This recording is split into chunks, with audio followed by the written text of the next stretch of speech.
इस सेशन में हम लोग डिस्कस करेंगे J2EE। तो जावा का जो सेकेंड वर्जन होता है जावा इंटरप्राइज एडिशन। इंटरप्राइज एडिशन, इससे पहले हम लोगों ने J2SE देखा था। J2SE मतलब स्टैंडर्ड एडिशन, जिसे हम लोग कोर जावा बोलते हैं, और J2EE को हम लोग बोलते हैं एडवांस जावा। हम लोग J2SE की हेल्प से किस टाइप के एप्लीकेशन डेवलप कर सकते थे? Stand alone application. Stand alone, हाँ। अगर हमें वेब एप्लीकेशन डेवलप करना है तो J2SE की हेल्प से हम लोग वेब एप्लीकेशन डेवलप नहीं कर सकते थे। वेब एप्लीकेशन डेवलप करने के लिए हम लोग J2EE यूज करते हैं, जावा इंटरप्राइज एडिशन।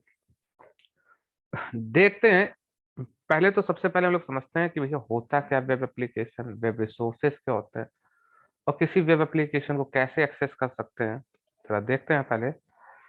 चलिए सबसे पहले पॉइंट समझते हैं, what is a web application. Web application is nothing, is a collection of web resources. अब वेब रिसोर्स किसे बोलते हैं? अगर कोई पूछे what is a web application is nothing, it is a collection of web resources.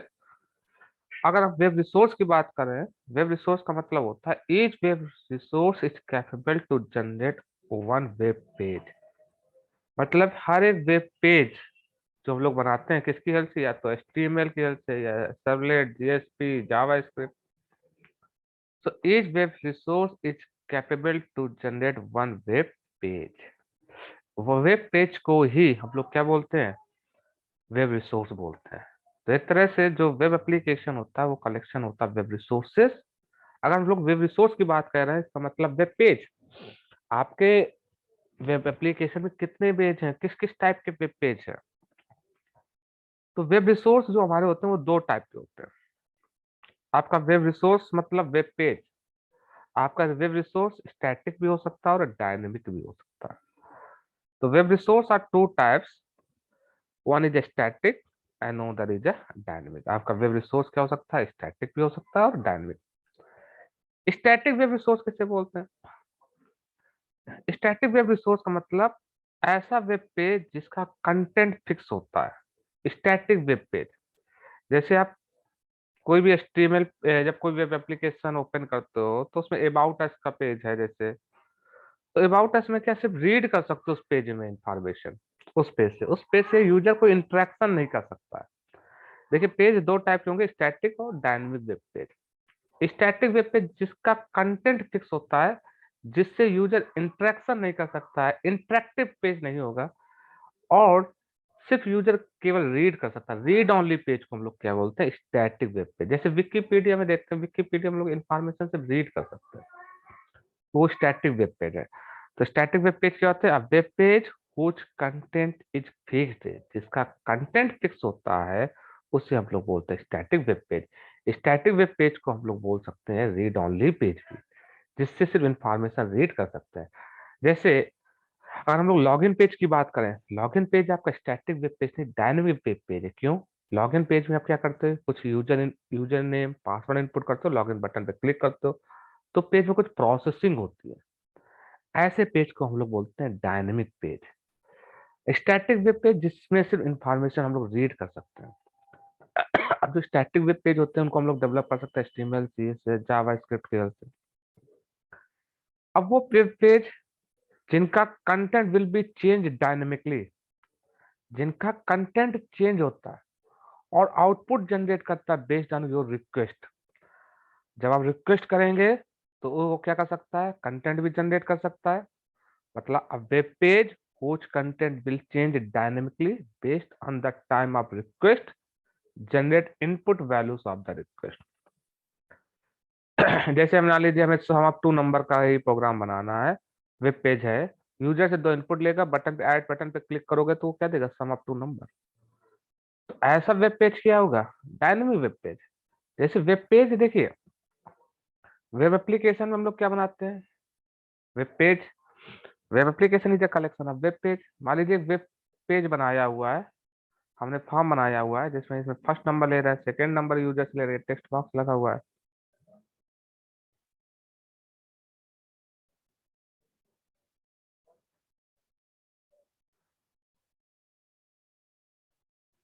और यहाँ पे हमने ऐड बटन दी है,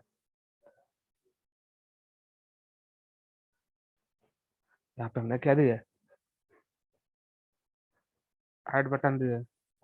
यहाँ पे हमने फर्स्ट नंबर दिया है, फर्स्ट नंबर। यहाँ पे हमने सेकंड नंबर दिया है,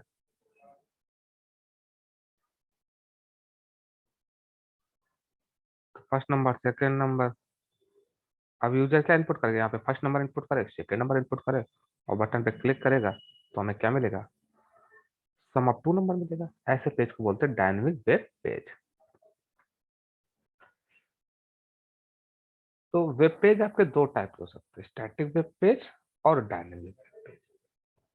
अब डायनेमिक वेब पेज अगर हमें डेवलप करना है तो कैसे डेवलप करेंगे। देखिए, डायनेमिक वेब पेज डेवलप करने के लिए हमें सर्वर साइड टेक्नोलॉजी चाहिए होती है। अब देखिए, सर्वर साइड और क्लाइंट साइड का मतलब क्या होता है, जरा इसको हम मतलब समझते हैं। लेकिन अगर आपको डायनेमिक वेब पेज बनाना है तो सर्वर साइड टेक्नोलॉजी, जैसे आप जावा में सर्वलेट यूज कर सकते हो, पीएचपी यूज कर सकते हो, अगर पीएचपी यूज कर रहे हो ASP.NET, तो different different server side technology है।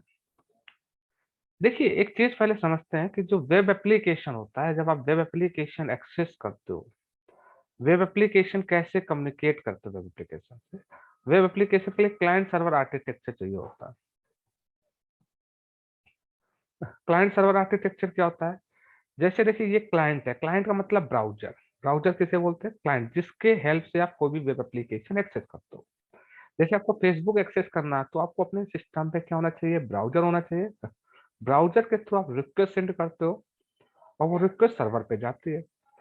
तो यहाँ पे क्लाइंट सर्वर आर्किटेक्चर करता है, मतलब एक क्लाइंट चाहिए, एक सर्वर चाहिए। अब सर्वर के अंदर हमारा क्या होगा, वेब रिसोर्स होगा। ये मान लीजिए हमारी वेब एप्लीकेशन है, ये कहाँ पे है, सर्वर के अंदर रखी है। अगर इस वेब एप्लीकेशन को आपको एक्सेस करना है तो आपको क्या करना होगा, क्लाइंट साइड से रिक्वेस्ट सेंड करनी होगी। यहाँ पे हमें उसका यूआरएल टाइप करना होगा कि जहां से हमें एक्सेस करनी है। तो जैसे आप रिक्वेस्ट टाइप करोगे और आपकी रिक्वेस्ट कहाँ जाएगी, सर्वर पे जाएगी। सर्वर से इस रिक्वेस्ट को रीड करेगा और रीड करने के बाद देखेगा कि ये रिक्वेस्ट किस रिसोर्स के लिए है। जिस रिसोर्स के लिए, उस रिसोर्स के लिए नेविगेट कर देगा और फिर उस रिसोर्स को प्रोसेस करेगा। जो इससे रिस्पॉन्स आएगा और उस रिस्पॉन्स को वापस सेंड कर देगा क्लाइंट में। तो यहाँ पे देखिए, यहाँ पे जो रिस्पॉन्स जनरेट हो रहा है वो कहाँ पे जनरेट हो, क्लाइंट मशीन पे। क्लाइंट मशीन रिस्पॉन्स को डिस्प्ले करेगा। तो client server web application access करने के लिए हमें क्लाइंट सर्वर आर्किटेक्चर, मतलब एक क्लाइंट होना चाहिए, एक सर्वर। क्लाइंट हमारा ब्राउजर होगा, ब्राउजर के हेल्प से हम अपनी रिक्वेस्ट सेंड करेंगे, सर्वर उस रिक्वेस्ट को एक्सेप्ट करेगा, एक्सेप्ट करने के बाद प्रोसेस करेगा, प्रोसेस करने के बाद रिस्पॉन्स भेजेगा। अब देखिए, दो चीजें हमें जरूरत होती है। ये जो प्रोसेसिंग हो रही है इसके लिए हम लोग सर्वर साइड टेक्नोलॉजी यूज कर रहे हैं। तो देखिए, टेक्नोलॉजी भी हम लोग दो टाइप की स्क्रिप्टिंग लैंग्वेज यूज करते हैं, एक क्लाइंट साइड और एक सर्वर साइड। सर्वर साइड और क्लाइंट साइड टेक्नोलॉजी का मतलब क्या है, ऐसी स्क्रिप्टिंग या लैंग्वेज जो ब्राउजर द्वारा एग्जीक्यूट होती है उसे हम बोलते हैं क्लाइंट साइड लैंग्वेज, और जो लैंग्वेज एग्जीक्यूट होती है सर्वर पे उसे बोलते हैं हम लोग सर्वर साइड टेक्नोलॉजी। तो क्लाइंट साइड टेक्नोलॉजी और सर्वर साइड, आप क्या वेब रिसोर्स कहाँ पे एग्जीक्यूट करना है। अगर आपका वेब रिसोर्स सिर्फ क्लाइंट साइड पे ही एग्जीक्यूट करना है, सर्वर साइड पे एग्जीक्यूट करने की जरूरत नहीं है, तो उस वेब रिसोर्स को हम लोग HTML या CSS जावास्क्रिप्ट की हेल्प से डेवलप कर सकते हैं। क्योंकि इनकी हेल्प से हम लोग क्या है, जो रिसोर्स डेवलप करते हैं वो स्टैटिक वेब रिसोर्स होते हैं और स्टैटिक वेब रिसोर्स को क्लाइंट ब्राउजर रीड कर सकता है। Browser can be execute, browser execute कर सकता है। जब हमें डायनेमिक रिसोर्स जनरेट करने होते हैं, डायनेमिक रिसोर्स बनाने होते हैं, तो उसके लिए हमें सर्वर साइड टेक्नोलॉजी यूज करते हैं। सर्वर साइड टेक्नोलॉजी के लिए आप या तो आप जावा का यूज कर रहे हो तो जावा में आप यूज करोगे सर्वलेट। सर्वलेट की हेल्प से आप क्या बना सकते हो, सर्वर साइड या dynamic web resource. Dynamic web resource आप जनरेट कर सकते हो, किसकी हेल्प से बना सकते हो, सर्वलेट की हेल्प से जावा में। तो देखिए based on the place client side web resource program executed, client side जो प्रोग्राम होता है वो कहाँ पे एग्जीक्यूट होता है, ब्राउजर पे। और based on the place server side web resource program executed server side but not reside in a client side. Server side resource कहाँ पे रिसाइड करेगा, सर्वर साइड। तो स्टैटिक वेब रिसोर्सेस, अगर आपको स्टैटिक वेब रिसोर्सेस बनाना develop करना है तो हम लोग किसकी हेल्प से डेवलप कर सकते हैं, क्लाइंट साइड लैंग्वेज की हेल्प से। क्लाइंट साइड आपकी कौन, HTML CSS जावास्क्रिप्ट की हेल्प से। But server side resource develop करने के लिए हम लोग यूज करेंगे सर्वलेट। तो client side web resource develop किसकी हेल्प से कर सकते हैं, HTML CSS या सबके क्लाइंट साइड और जावास्क्रिप्ट। लेकिन dynamic web resource, server side dynamic web resource generate करने के लिए हम लोग यूज करेंगे सर्वलेट। सर्वलेट की हेल्प से हम लोग डायनेमिक वेब रिसोर्स डेवलप कर सकते हैं। तो जब भी वेब एप्लीकेशन डेवलप करेंगे, वेब एप्लीकेशन में दो टाइप के वेब पेज होंगे, एक स्टैटिक वेब पेज और एक dynamic web page. Static web page और dynamic web page. Static web page क्या होंगे, स्टैटिक वेब पेज होंगे जो आपके ब्राउजर द्वारा एग्जीक्यूट होंगे, रीड ओनली पेज को। और डायनेमिक वेब पेज जो सर्वर साइड पे एग्जीक्यूट होंगे। तो सर्वर साइड पे दो पेज एग्जीक्यूट होते हैं उन्हें डायनेमिक वेब पेज बोलते हैं। उनको हम लोग डेवलप करेंगे किसके, सर्वलेट के। तो इस तरह से हम लोग क्या क्रिएट कर सकते हैं, डायनेमिक वेब रिसोर्सेज जनरेट कर सकते सर आपने इसमें ये स्टेटमेंट समझिए, बट नॉट रिसाइड्स, इसका क्या मतलब? हैं। क्या होते हैं, देखिए क्या, जब भी हम लोग कोई वेब एप्लीकेशन डेवलप करते हैं, वेब एप्लीकेशन डेवलप करने के लिए क्या क्या रिक्वायरमेंट्स होते हैं। सबसे पहले हमें एक ब्राउजर सॉफ्टवेयर चाहिए। क्या चाहिए, ब्राउजर सॉफ्टवेयर। और फिर एक ऐसी टेक्नोलॉजी चाहिए जो client side technology, technology to develop client side. और एक टेक्नोलॉजी चाहिए जो server side web page develop कर सकते हैं, डायरेक्टली वेब पेज डेवलप कर सकते हैं। और आपको एक यूजर सॉफ्टवेयर चाहिए और डेटाबेस सॉफ्टवेयर चाहिए। So these are requirements to develop any web application. अगर किसी भी वेब एप्लीकेशन को डेवलप करना है तो हमें क्या क्या चाहिए, ब्राउजर सॉफ्टवेयर चाहिए, क्लाइंट साइड लैंग्वेज चाहिए, सर्वर साइड लैंग्वेज चाहिए, यूजर सॉफ्टवेयर चाहिए और डेटाबेस सॉफ्टवेयर चाहिए। अब सबसे पहले देखिए ब्राउजर क्या होता है, ये तो हमें मालूम ही है। ब्राउजर क्या होता है, जिसकी हेल्प से हम लोग रिक्वेस्ट सेंड करते हैं। अगर आपको कोई भी वेब एप्लीकेशन एक्सेस करना है, किसकी हेल्प से एक्सेस करेंगे, ब्राउजर की हेल्प से। तो ब्राउजर की हेल्प से हम लोग क्या कर सकते हैं, रिक्वेस्ट सेंड कर सकते हैं फ्रॉम क्लाइंट टू सर्वर। दूसरी चीज होता है सर्वर, क्या होता है, सर्वर सॉफ्टवेयर क्या होता है। सर्वर सॉफ्टवेयर देखिए क्या होता है, सर्वर क्या होता है, वेब सर्वर। अब जरा इनको समझते हैं, what is a web server software. देखिए web server software is a special piece of a software. ये स्पेशल सॉफ्टवेयर क्यों बोले इन्हें, क्यों, इनका काम क्या होता है, इनकी हेल्प से हम लोग क्या कर सकते हैं, वेब एप्लीकेशन को मैनेज कर सकते हैं और वेब रिसोर्सेज को एग्जीक्यूट कर सकते हैं और डायनेमिकली रिस्पॉन्स जनरेट करके क्लाइंट साइड में भेज सकते हैं। तो देखिए वेब सर्वर का रोल क्या होगा, क्लाइंट साइड से जो भी रिक्वेस्ट आती है उस रिक्वेस्ट को कौन लिसन करेगा, सर्वर लिसन करेगा। सर्वर लिसन करेगा कि जो भी रिक्वेस्ट आ रही है वो रिक्वेस्ट सही रिक्वेस्ट है कि नहीं, पहली बात तो वैलिड रिक्वेस्ट है कि नहीं। तो सर्वर्स क्या करेगा, उस रिक्वेस्ट को रीड करेगा और रीड करने के बाद देखेगा ये रिक्वेस्ट किस वेब रिसोर्स के लिए, कौन से वेब रिसोर्स के लिए आपने रिक्वेस्ट सेंड किया। फिर आपके रिक्वेस्ट को उस वेब रिसोर्स पे भेजेगा, फिर उस वेब रिसोर्स को डायनेमिकली जनरेट कर एग्जीक्यूट करेगा और एग्जीक्यूट करने के बाद उसका जो आउटपुट आएगा उस आउटपुट को वापस क्लाइंट साइड पे सेंड करेगा। तो ये सारी रिस्पॉन्सिबिलिटी किसकी होती है, ये सारी रिस्पॉन्सिबिलिटी सर्वर की होती है। तो रीड कीजिए, web server software is a special piece software which manage the web application and web resources. We execute this web resources automatically or dynamically whenever you are requesting. देखिए आप, जैसे आप stand alone application बनाते हो, आप stand alone application जब बनाते थे J2SE का यूज करके कंसोल पे आप आउटपुट चेक करते थे, आप रन करते थे, एग्जीक्यूट करते थे और उसका आउटपुट चेक करते थे। लेकिन जब आप सर्वर साइड एप्लीकेशन बनाओगे तो सर्वर साइड एप्लीकेशन आप कहाँ पे प्लेस करोगे? सर्वर पे। मान लीजिए ये सर्वर है, अब ये सर्वर क्या यूज करेगा? सर्वर एक कंटेनर यूज करता है। अगर हम लोग सर्वर साइड जो पेज है वो हम लोग सर्वलेट की हेल्प से बना रहे हैं, तो ये सर्वर क्या करेगा? एक सर्वलेट कंटेनर मेंटेन करेगा। सर्वर साइड में क्या होगा? कंटेनर, सर्वलेट कंटेनर, इससे हम लोग बोलते हैं सर्वलेट कंटेनर। अब देखिए वेब एप्लीकेशन को कौन मैनेज करेगा?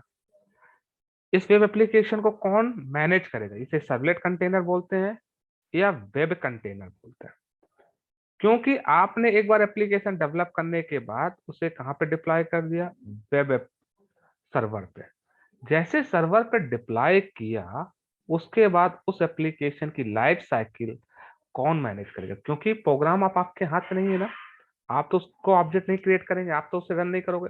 अब वो एप्लीकेशन कब रन होना चाहिए? तो सर्वर क्या करेगा? सर्वर मेंटेन करता है एक सर्वलेट कंटेनर। सर्वलेट कंटेनर जिसे बोलते हैं वेब कंटेनर। आपका जो भी वेब एप्लीकेशन है, वेब एप्स, जो भी वेब एप्लीकेशन है, इस सर्वलेट कंटेनर के अंदर होगा। हमने सर्वलेट कंटेनर के अंदर क्या होगा? हमारा वेब एप्लीकेशन। तो मान लीजिए हमने इसे नाम दे दिया, ये हमारा कोई भी वेब एप्लीकेशन है, वेब एप्स, वेब एप्स। अब ये वेब एप्स है, इसके अंदर हमारी क्या है? HTML लैंग्वेज है। मान लीजिए वेब पेज डेवलप आपने किया, HTML CSS, बहुत कुछ चीजें इसमें, इमेजेस भी हैं, आपके सर्वलेट भी हैं, सर्वलेट पेजेस भी हैं, JSP पेजेस भी हैं। वेब पेज के अंदर क्या होंगे? सर्वलेट पेजेस होंगे, JSP पेजेस होंगे, HTML कुछ पेजेस होंगे। तो ये सब वेब इमेजेस कुछ यूज हो रही होंगी। ये हमारे क्या है? ये वेब पेज है। अब इसी वेब पेज में देखिए, अब ये वेब पेज जिसमें मल्टीपल पेजेस होंगे, अब इस वेब एप्लीकेशन को हमें क्या करना है? एग्जीक्यूट करना है। तो एग्जीक्यूट करने के लिए देखिए हमें क्या होगा? JDK, क्योंकि जैसे जावा का कोई प्रोग्राम रन करना होता है तो हमें क्या JVM चाहिए होता है, तो यहाँ पे क्या होगा? हमारा JVM भी होगा। और JDK सॉफ्टवेयर भी होगा। यहाँ पे क्या होगा? हमारा JDK सॉफ्टवेयर भी होगा, JDK सॉफ्टवेयर भी होगा। तो अब ये, लेकिन अब ये एप्लीकेशन एग्जीक्यूट कब होगा? देखिए वेब एप्लीकेशन कब एग्जीक्यूट होता है? जब आप रिक्वेस्ट सेंड करते हो। जब आप रिक्वेस्ट सेंड करते हो, वेब एप्लीकेशंस आपने एक बार डिप्लॉय कर दिया, अब ये वेब एप्लीकेशन कब रिस्पॉन्स जनरेट करेगा? जब कोई क्लाइंट साइड रिक्वेस्ट सेंड करेगा। सर इसमें deploy in the sense, deployment sense में अपने वहां पे वेब एप्लीकेशन वहां पे सर्वर में रखोगे ना,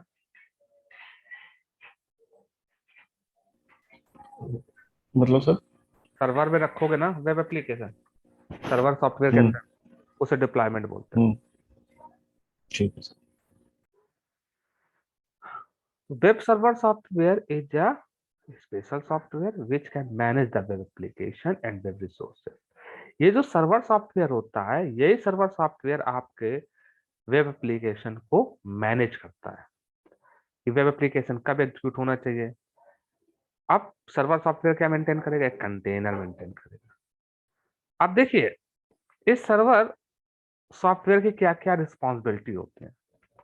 सर्वर सॉफ्टवेयर की रिस्पॉन्सिबिलिटी क्या क्या होंगे? कि कब सर्वर सॉफ्टवेयर जो भी सर्वर होता है वो आपके आउटपुट या रिक्वेस्ट को कब एक्सेप्ट करेगा, क्या क्या रिस्पॉन्सिबिलिटी होती है सर्वर सॉफ्टवेयर से, हम लोग क्या क्या कर सकते हैं। देखिए जरा समझते हैं responsibility of the server software. देखिए जो भी रिक्वेस्ट है क्लाइंट साइड से आ जाती है, उन सारी रिक्वेस्ट को ये क्या करता है? एक्सेप्ट करता है। पहली रिस्पॉन्सिबिलिटी है, it collect all client HTTP request. Client side से जो भी रिक्वेस्ट आएंगी सर्वर उसे एक्सेप्ट करेगा। पहली रिस्पॉन्सिबिलिटी एक्सेप्टिंग या listening the request which is coming from the client. This is the first responsibility of the server. Server listen करेगा उन सारी रिक्वेस्ट को जो क्लाइंट साइड से आ रही हैं। फिर लिसन करने के बाद it passes to appropriate web resource of web application. Listen करने के बाद उस रिक्वेस्ट को, जिस रिसोर्स के लिए रिक्वेस्ट आई है, वेब एप्लीकेशन को उस अप्रोप्रिएट रिसोर्स के लिए उस रिक्वेस्ट को फॉरवर्ड करेगा या पास करेगा। फिर अब वेब सर्वर होता है वो बहुत सारे मिडिलवेयर सॉफ्टवेयर यूज करता है। मिडिलवेयर सर्विसेज का मतलब क्या होता है? जैसे सिक्योरिटी हमें चाहिए, कनेक्शन पूल चाहिए या टॉमकैट मैनेजमेंट, ठीक है, तो मिडिलवेयर सॉफ्टवेयर बहुत सारे यूज करता है, वो हम लोग चीज अलग बाद में देखेंगे। फिर अब वेब सर्वर क्या करता है? वेब सर्वर में कंटेनर बिल्ट इन, एक कंटेनर सॉफ्टवेयर होता है। तो container built in controller software, मतलब वेब सर्वर के अंदर एक कंटेनर होता है। कंटेनर जिसे हम बोलते हैं सर्वलेट कंटेनर या वेब कंटेनर, जो हमारे एप्लीकेशन को मैनेज करता है, जो हमारे एप्लीकेशन की लाइफ साइकिल को मैनेज करता है। फिर जो ये क्या करेगा, उससे जो भी आउटपुट प्रोड्यूस हो उस आउटपुट को देगा किसको? क्लाइंट को। ये सारी रिस्पॉन्सिबिलिटी किसकी है? ये सारी रिस्पॉन्सिबिलिटी होती है सर्वर की। सर्वर की रिस्पॉन्सिबिलिटी क्या होती है? सर्वर रिस्पॉन्सिबल होता है जो भी रिक्वेस्ट क्लाइंट साइड से आ रहे हैं उन रिक्वेस्ट को लिसन करना, और फिर उस रिक्वेस्ट को अप्रोप्रिएट रिसोर्स में पास करना, और वहां से जो भी रिस्पॉन्स आ रहा उस रिस्पॉन्स को वापस किसमें भेजना?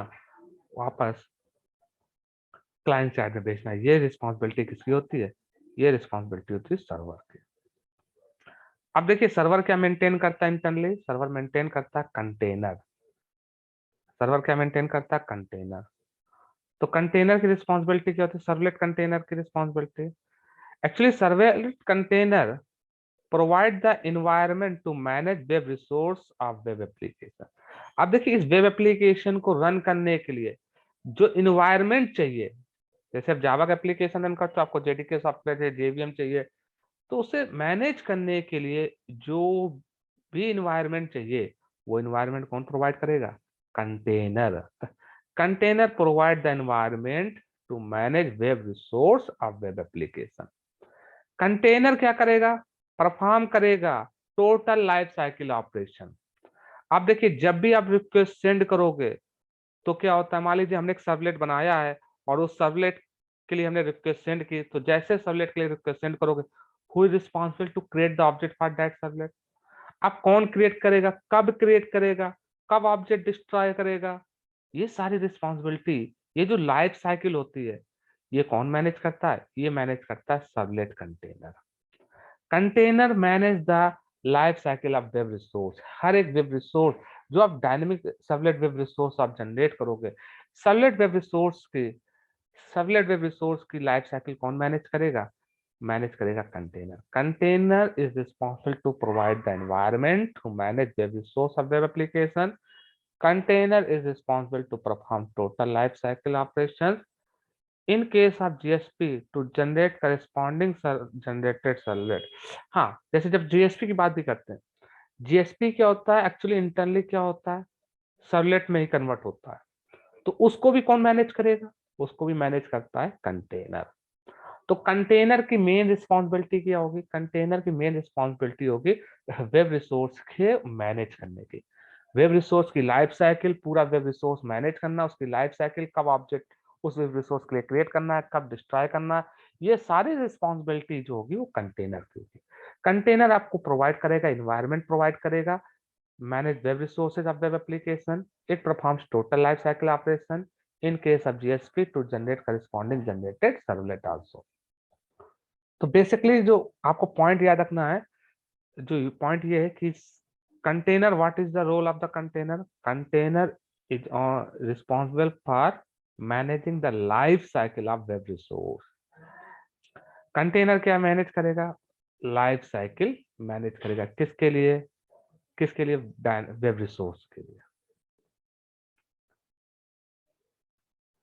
चलिए, तो ये आपका क्या है, सर्वर क्या होता है, कंटेनर क्या होता है, ये आपका क्लियर। चलिए अब हम लोग समझते हैं। देखिए जब वेब रिसोर्स होते हैं वो दो टाइप के होते हैं, स्टैटिक वेब रिसोर्स हो सकता है और डायनेमिक वेब रिसोर्स हो सकता है।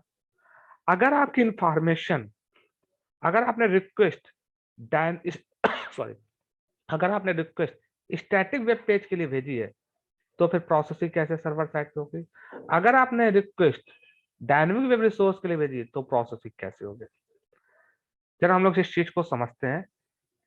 क्या समझते हैं कि web programming for static information and web programming for dynamic web page. तो चलिए समझते हैं।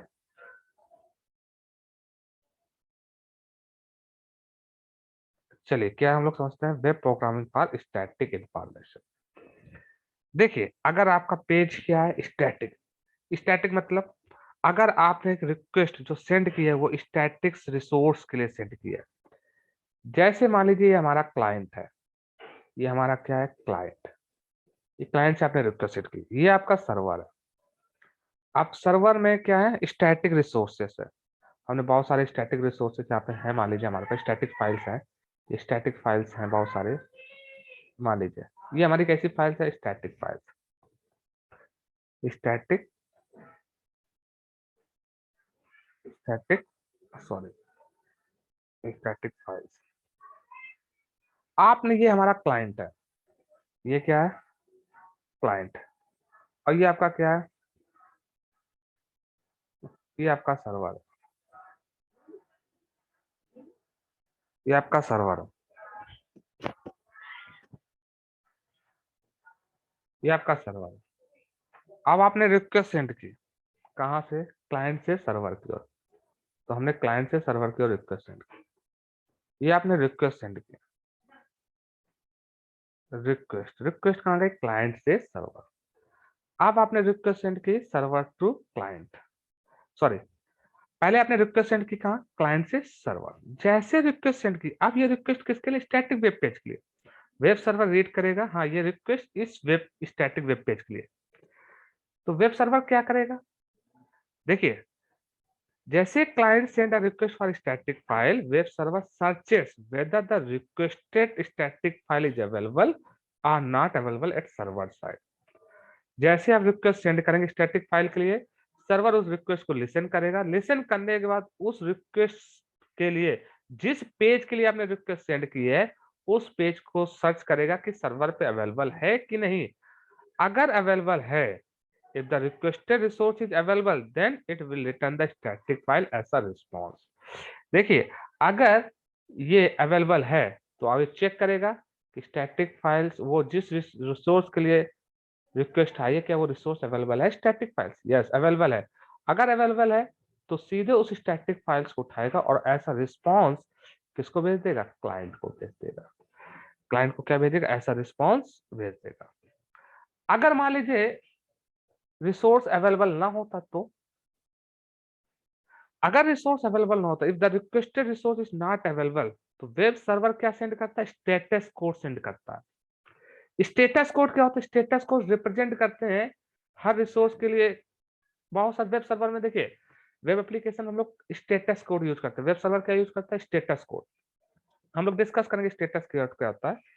देखिए, अगर रिक्वेस्टेड रिसोर्स अवेलेबल ना होता तो वेब सर्वर क्या सेंड करता, 404 स्टेटस कोड। अब ये 404 स्टेटस कोड क्या रिप्रेजेंट करता है, 404 आपने देखा होगा कई बार कि आपने कभी किसी पेज के लिए रिक्वेस्ट सेंड करते हो तो लिख के आता है requested resource is not available 404।